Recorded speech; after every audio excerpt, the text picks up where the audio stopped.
Je suis très honoré d'être ici, à un moment difficile pour la Grèce, un moment difficile pour l'Europe, et pour vous raconter un peu l'histoire de ce qui s'est passé dans mon pays pendant la dernière année, la situation comme elle est aujourd'hui, les problèmes que nous avons, l'appréciation que nous avons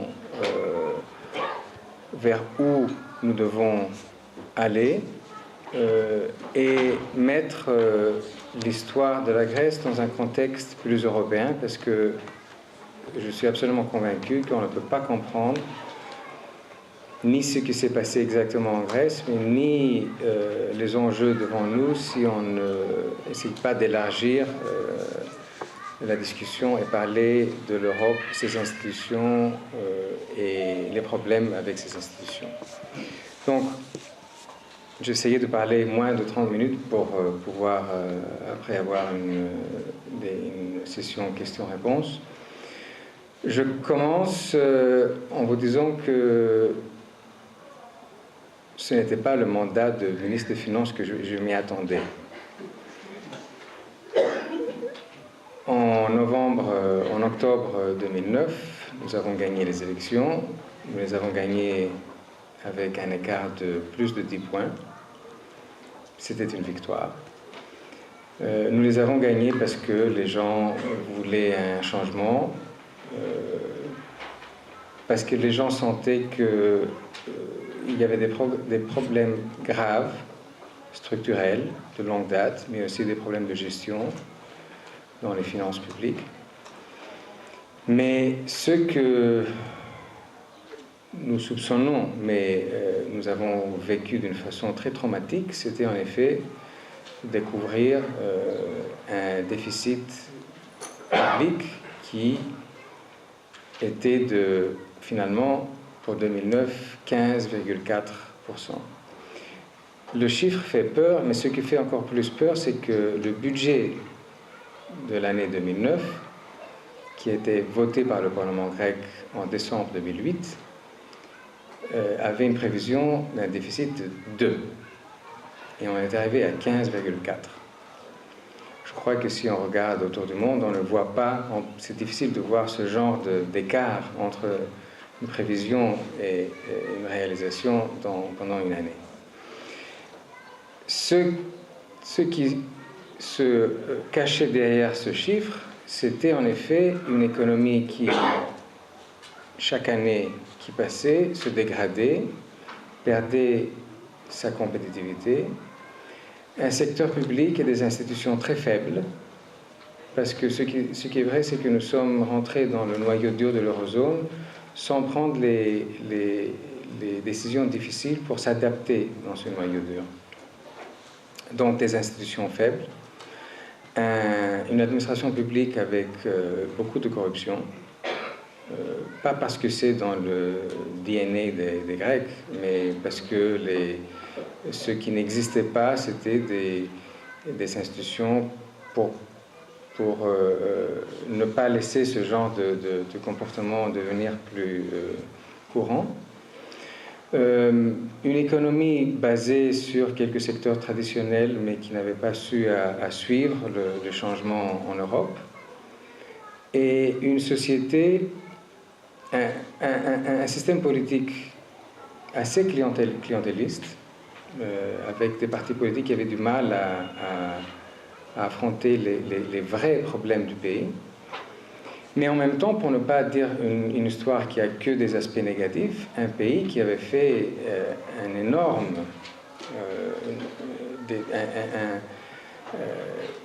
des grands pas en avant, parce que ce qui était un pays presque sous-développé dans les années 60 et 70, dans les années 2000, était devenu un des 30 plus riches pays de l'Europe, du monde, pardon, dans le noyau dur de l'eurozone. Donc, dès octobre de 2009, nous avons commencé ce qui, en effet, était finalement une course contre la montre. Parce que c'était évident que la vraie situation des finances publiques ne pouvait pas être cachée. D'ailleurs, nous n'avons aucune envie de le faire. Mais comme cette situation est devenue plus claire, les marchés qui, évidemment, auraient dû voir plus clair, ont commencé à fermer contre la Grèce. Et en même temps, une Union européenne qui commençait à essayer de apprivoiser une situation elle savait très bien qu'à un moment donné pourrait être là, parce qu'on a créé une monnaie unique sans des vraies institutions communes et sans une vraie économie commune et des institutions pour soutenir cela. Et donc ne savait pas vraiment comment réagir. Et ça lui a pris du temps pour trouver les bons moyens. L'Union européenne est une bête très compliquée.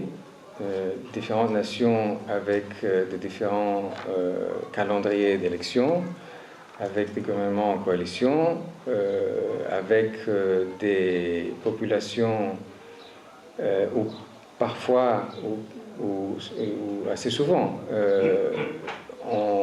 les voix plus extrémistes sont celles qui sont entendues le plus clair.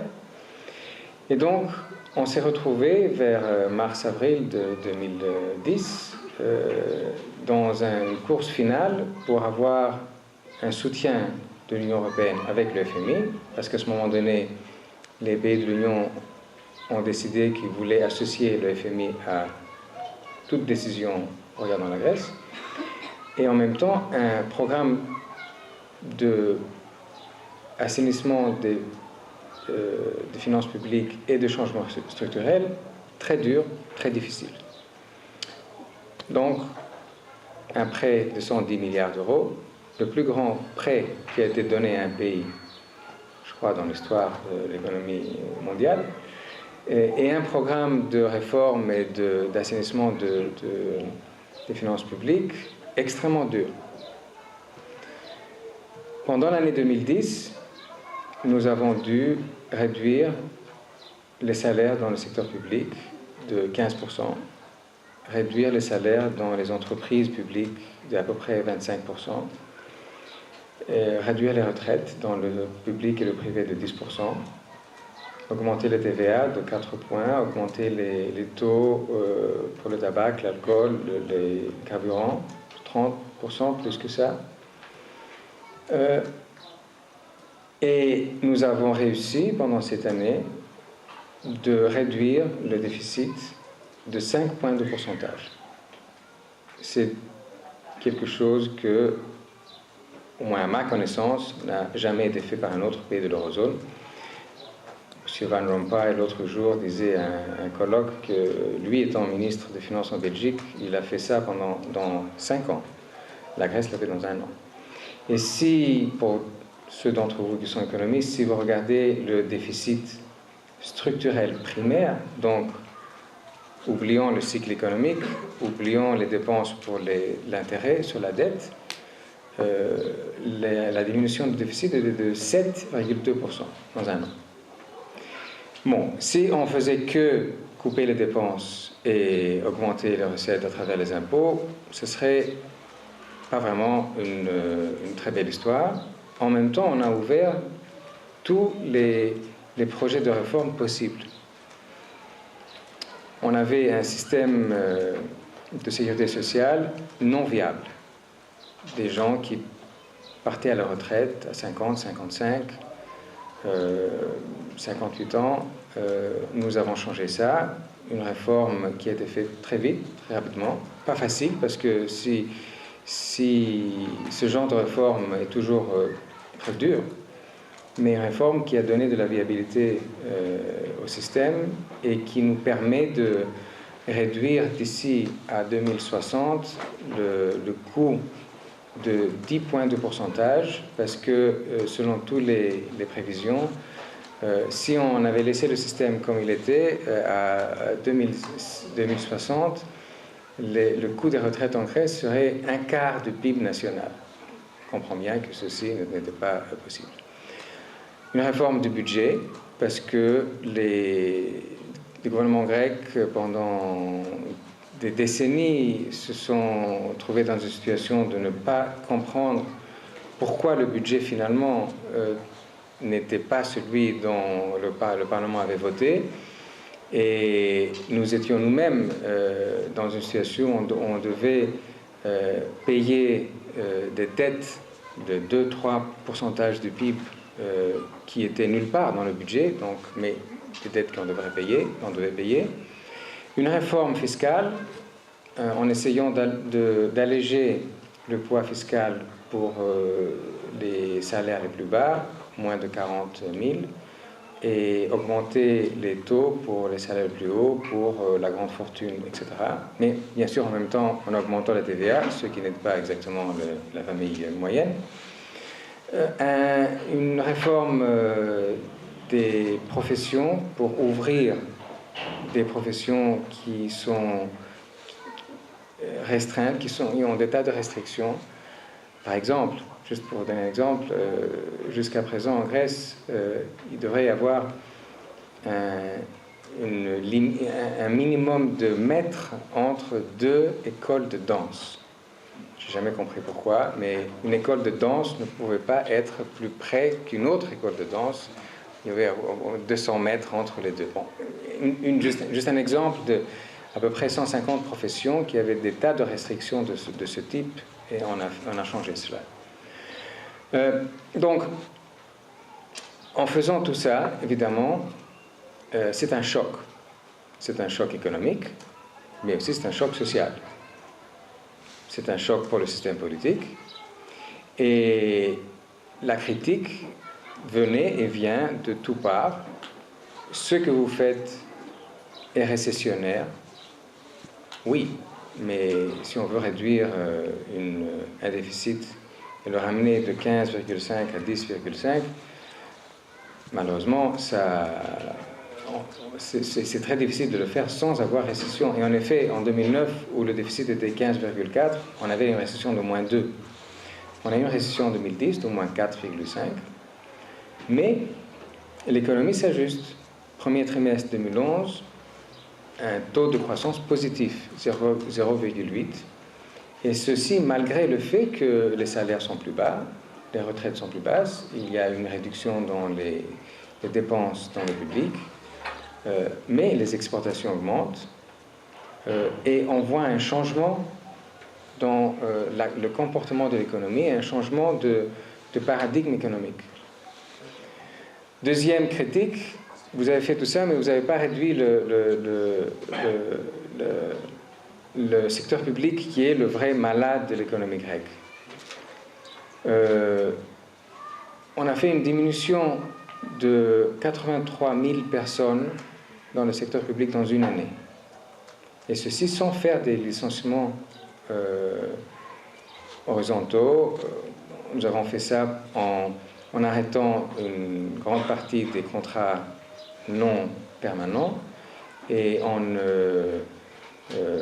quand les gens partent à la retraite, on ne les a pas remplacés. Donc, moins 10% dans une année pour le secteur public. Et dans les années qui viennent, moins 20% de plus. À 2014-2015, le secteur public en Grèce aura 150 000 personnes moins qu'aujourd'hui, plus 230 à 250 000 moins qu'à 2009. Donc c'est un énorme changement. Troisième critique, oui, mais vous avez tant d'impôts et l'économie souffre. Il faut se rappeler que l'économie grecque a quelques particularités. Les recettes en pourcentage du PIB étaient en 2009 5 points de pourcentage moins que la moyenne européenne. Aujourd'hui, ils sont 3 points de moins, parce qu'on a fermé un peu cet écart. Il y a en Grèce une évasion fiscale qui est très grande, qui ne peut pas être éradiquée d'un jour à l'autre, mais nous avons changé la loi, changé l'administration, et c'est une bataille continue qu'on essaye de faire. La question qui se pose aujourd'hui, c'est pourquoi, malgré tout cela, les questions subsistent. Pourquoi nous sommes devant une vraie marée d'articles, d'opinions qui viennent des gouvernements, mais aussi qui viennent des journalistes, dont je suppose il y en a pas mal ici, d'analystes et d'autres qui disent la Grèce ne fait pas assez, et même si elle fait assez, ça ne sera pas assez. Bon, prenons chaque critique à la fois. La Grèce ne fait pas assez, je crois que j'ai donné quelques éléments de réponse. Est-ce qu'on aurait pu faire plus? Je veux bien. Mais est-ce que si on avait réussi à réduire le déficit de 5,5, qui était le but, et finalement on n'a plus que 5, est-ce que le spread, la fameuse différence entre le bon gouvernement grec et le bon allemand serait 600 au lieu de 1200 ou 2000? Je ne le crois pas.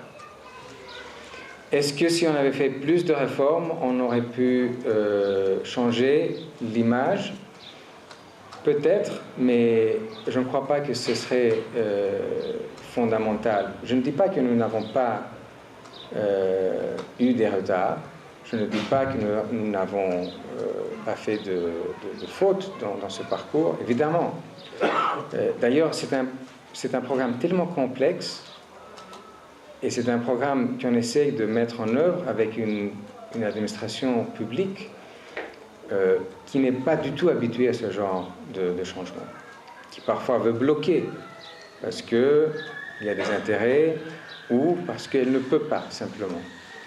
Mais je crois que tout le monde doit admettre que non seulement le gouvernement, mais plus que ça, le peuple grec a suivi cet effort. Les gens ne sont pas contents de voir leur salaire réduit. Ils ne sont pas contents de devoir payer plus d'impôts. Mais pendant toute cette période, ils ont voulu nous donner au moins le bénéfice du doute. Parce qu'ils voyaient bien que l'alternative était désastreuse. Donc, est-ce qu'on ne devrait pas regarder un peu en dehors de la Grèce pour voir ce qui s'est passé dans le reste de l'Europe, pour comprendre pourquoi on est ici aujourd'hui? Si on retourne un peu en arrière, vous verrez que le programme a commencé en mai et jusqu'à fin octobre-novembre, les fameux spreads avaient diminué de 350 points dans une quarantaine de jours. Donc on se disait, ça marche. Les marchés comprennent que nous sommes dans la bonne direction et réagissent d'une bonne manière. Et après, il y a eu l'Irlande. Donc, un problème qui était un problème grec, on s'est aperçu que, peut-être il y a un problème systémique en Europe, qui est plus grand. Après, il y a eu le Portugal. Et il y a eu aussi quelques décisions pour les mécanismes permanents après 2013, qui, même s'ils vont dans le bon sens, en disant qu'un soutien doit aussi mettre les créditeurs, le privé, le secteur privé, participer, en même temps donner le genre de signal qui disait aux gens du privé, il ne faut surtout pas aller acheter des bons gouvernements grecs. Parce que si on soupçonne qu'en 2013, un pays aura besoin de ce nouveau mécanisme, si dans ce nouveau mécanisme, la restructuration de la dette est possible, et si le secteur privé est dernier dans la queue pour prendre son argent, même si c'est juste, peut-être, en même temps, il ne veut absolument pas acheter d'ici. Voilà. Donc, nous voilà. Nous sommes ici. Et la question se pose, qu'est-ce qu'on fait? Il y a une réponse qui vient de la Grèce et il y a une réponse qui vient de l'Europe. La réponse grecque a été dite très clairement par le Premier ministre avant-hier au cabinet. au Conseil des ministres, où nous avons pris une décision de faire ce qu'il faut faire pour arriver au plus vite à un excédent primaire. Ceci veut dire que nous nous sommes engagés de prendre plus de mesures en 2011, aux alentours de 2,8% du PIB, ça fait plus de 6 milliards d'euros, des mesures sur les dépenses et sur les recettes, pour rester dans le plan initial. Et ceci malgré le fait que, quand nous avons signé l'accord, nous pensons tous que le déficit en 2009 était 13,7, finalement était 15,4. Donc l'écart qu'on a dû surmonter était plus grand. Et c'est pour cela qu'en fin 2010, le déficit était de 10,5 et de 9, quelques. Donc, 2012 à 2015, nous élaborons en ce moment un programme d'une stratégie fiscale qui attaque les vraies causes du problème. Donc, le fait, par exemple, que dans le secteur public, nous avons une explosion des dépenses dans les dernières années. Dans une seule année 2009, 3 points de PIB augmentation de dépenses, c'est du jamais vu ça. Et si vous regardez sur une période de 4 ou 5 ans, 70% augmentation de dépenses primaires. Donc, il faut bien trouver une façon de contrôler ceci.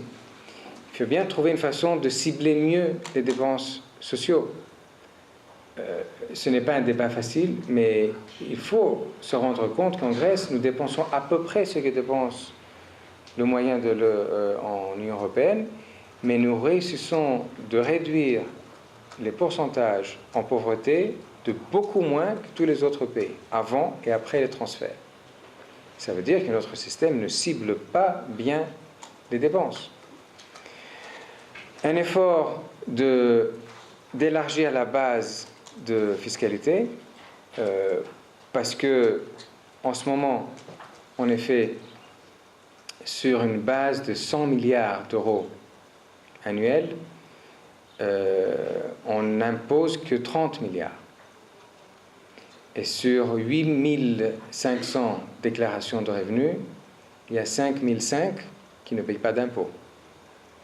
Et ceci ne prend même pas en compte tous les gens qui ne déclarent pas ou qui sont dans l'économie grise ou souterraine, qui est plus grande en Grèce que dans d'autres pays.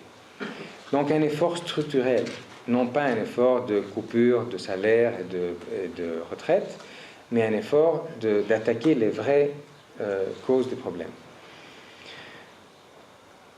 Et troisièmement, un programme de privatisation qui a 2 buts. L'un, c'est de pouvoir réduire la dette de à peu près même juste à 20 points de pourcentage d'ici à 2015, et en même temps redynamiser quelques secteurs de l'économie, les ports, les aéroports, l'énergie, les télécoms, où là l'État a un poids. L'État ne va pas disparaître, mais on veut avoir des investissements de l'étranger et des investissements grecs, bien sûr, pour redynamiser ce genre de secteur et donner plus d'élan à l'économie. Parce que finalement, tout revient à la phrase, au mot croissance. On peut couper, mais si on ne redémarre pas la machine, on n'y arrive pas. Mais redémarrer la machine, il n'y a pas un bouton magique pour le faire. Il faut faire la confiance revenir. Il faut assainir les finances publiques, parce que c'est le sine qua non. Sans ça, on ne peut pas aller vers la croissance.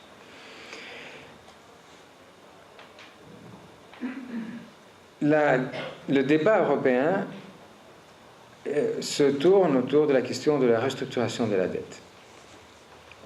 C'est une discussion dangereuse, difficile, et finalement c'est une discussion qui ne répond pas à quelque chose de très simple.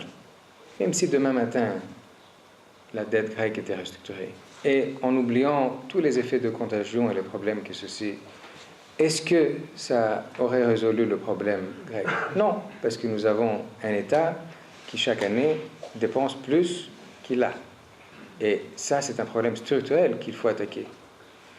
Donc, ne cherchons pas, et c'est intéressant que sur les questions de restructuration de la dette, nous avons des gens qui viennent de très différentes positions politiques qui se retrouvent. La presse anglo-saxonne adore cette idée, mais aussi, bien sûr, il y a des partis de la gauche qui adorent l'idée. Donc, c'est une coalition assez bizarre. Mais finalement, ce n'est pas une solution pour le pays. La solution pour le pays, c'est d'arriver à des excédents primaires et d'arriver à faire redémarrer la croissance et de ces moyens pouvoir maîtriser une dette qui arrivera à plus que 150% avant de commencer à baisser. Ce qui fait peur, bien sûr. Je finis en parlant un peu de l'Europe. Les voix en ce moment viennent de partout. Le débat est très difficile. Je ne parle pas des voix populistes qui existent dans tous les pays. Mais un vrai danger ici, c'est que dans cette situation, on le voit dans quelques pays avec les résultats des élections, il ne faut pas laisser ce genre de populisme devenir la monnaie courante de notre débat ordinaire. Ce n'est pas une question des gens du Nord qui payent pour les gens du Sud qui sont paresseux. Je peux très bien vous montrer les statistiques de l'OCDE qui montrent que les gens en Grèce travaillent beaucoup plus que la moyenne de l'OCDE. Donc, le fait que le style de vie est différent, le fait qu'il y a eu des vraies fautes de gestion, une gestion catastrophique, le fait que les institutions sont faibles et il faut les changer, ne doit pas se mêler avec une discussion qui frôle à des situations qu'on croyait en Europe qu'on avait laissées derrière. Mais en même temps, l'Europe doit donner une réponse claire, si elle veut continuer avec une zone euro comme elle est. Ça m'effraie le fait que nous avons des voix qui pensent qu'on peut détruire ce qu'on a créé, qui est imparfait, mais qui est beaucoup mieux ce qu'on avait avant, et qui bénéficie pas seulement les pays les plus faibles, mais aussi les pays les plus riches en Europe, qui a bénéficié beaucoup les pays du Nord. Donc, toutes ces voix, je vous assure que ni le gouvernement grec, ni le peuple grec a absolument aucune idée de sortir de la zone euro ou d'aller dans cette direction. Je finis avec juste une remarque sur les questions sociales dans notre pays. C'est de dire quelque chose d'évident en disant que ce n'est pas une situation facile. C'est un choix entre une voie difficile et une voie catastrophique. Parce qu'il n'y a pas de voie facile. Il n'y a pas de solution magique où on peut tout résoudre en baissant les taux d'imposition, sans qu'il y ait des problèmes dans le secteur public, sans réduire des dépenses. Ça n'existe pas, ça. Et malheureusement, ceux qui prônent ce genre d'approche sont des populistes qui sont parfois écoutés, mais qui n'aident pas leur pays. Donc, la décision est entre une voie difficile, et on essaye d'être le plus clair possible envers le peuple grec, en prenant tout le coup politique. Le Premier ministre a dit clairement, je ferai ce qu'il faut faire, et si je ne suis pas réélu, tant pis. On me demande, mais votre image politique, monsieur le ministre des Finances, vous prenez... Et je dis, je m'en fiche, parce que nous sommes dans un moment historique pour la Grèce, et je pense aussi pour l'Europe. Nous ne pouvons pas faire demi-tour. Ça serait une insulte envers tout ce que le peuple grec a subi cette année, et une insulte vers le fait que la Grèce a un potentiel énorme, un potentiel de croissance, des gens qui montrent, quand ils sont à l'étranger ou quand ils sont en Grèce, qui peuvent créer et qui peuvent donner un élan à leur pays. Donc, nous sommes convaincus que c'est la seule direction, malgré les problèmes, et c'est dans cette direction que nous allons continuer. Merci beaucoup.